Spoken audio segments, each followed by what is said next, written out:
Wow, কি সুন্দর একটি বেবি ফ্রক ডিজাইন, দেখুন কি সুন্দর।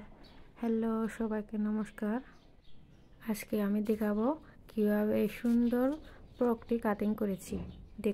দেখুন সম্পূর্ণ ভিডিও। বর্তমানে ট্রেন্ডিং ফ্রকগুলো দেখতেও বাচ্চাদের খুব সুন্দর লাগে। প্রথমে আমি চেক কাপড় উপরের অংশ কেটে নেব। এখানে আমি 9 ইঞ্চি লম্বা নিয়েছি এবং সাইডে 14 ইঞ্চি নিয়েছি। এবার মার্জিন করে কেটে নিব।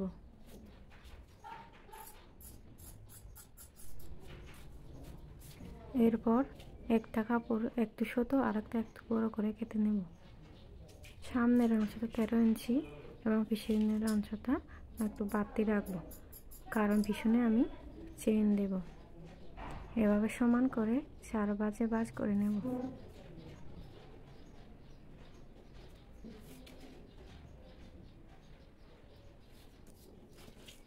বাড়তি অংশটা আমি মাঝখানে রাখবো, কারণ এখানে জিপার লাগাবো তাই। গলার মাপ আমি 2 ইঞ্চি নিয়েছি এবং লম্বা পিছনেরটা 2 ইঞ্চি, সামনেরটা 3 ইঞ্চি, কাঁধ 3 ইঞ্চি এবং কাঁধের হাতার 5 ইঞ্চি। এবার মার্জিন করে ভালোভাবে কেটে নিব। সম্পূর্ণ ভিডিও দেখলে আপনিও সহজে নিজের বাচ্চার জন্য তৈরি করে নিতে পারেন এ ধরনের সুন্দর সুন্দর ট্রেন্ডিং ফ্রক কাটিং ডিজাইনগুলো।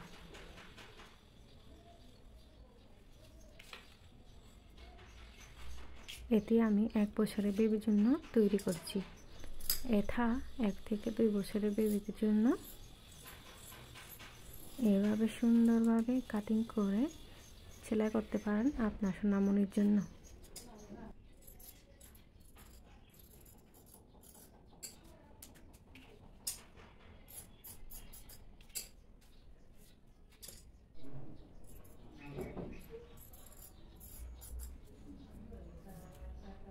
পিছনের মাঝখানের অংশ কেটে নেব।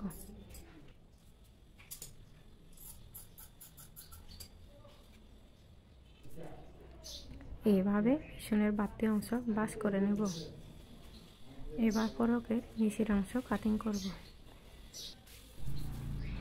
নিচের অংশ আমি 9 ইঞ্চি নিয়েছি। আপনারা আপনাদের লম্বা অনুযায়ী কেটে নিতে পারেন, তবে 1 বছরের বেবির জন্য 17-18 ইঞ্চি যথেষ্ট।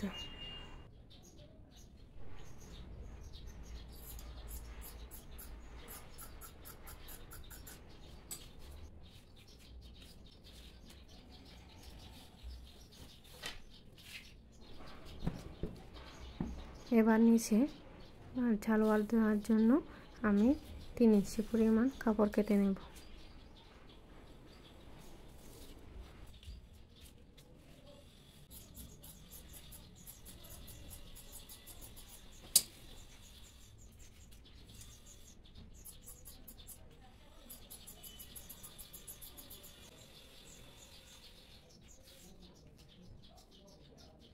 এবার বুকের সাইড ডিজাইনের জন্য আমি 19 ইঞ্চি লম্বা কাপড় নিয়ে কেটে নেব।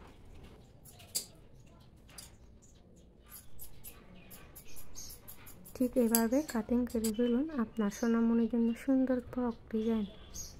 এইভাবে খুব সহজে বেবি ফ্রক কাটিং করা যায়। পরের ভিডিওতে দেখাবো সেলাই। লাইক, শেয়ার, সাবস্ক্রাইব দিতে ভুলবেন না। সবাইকে ধন্যবাদ। টাটা, দেখা হবে পরের ভিডিওতে।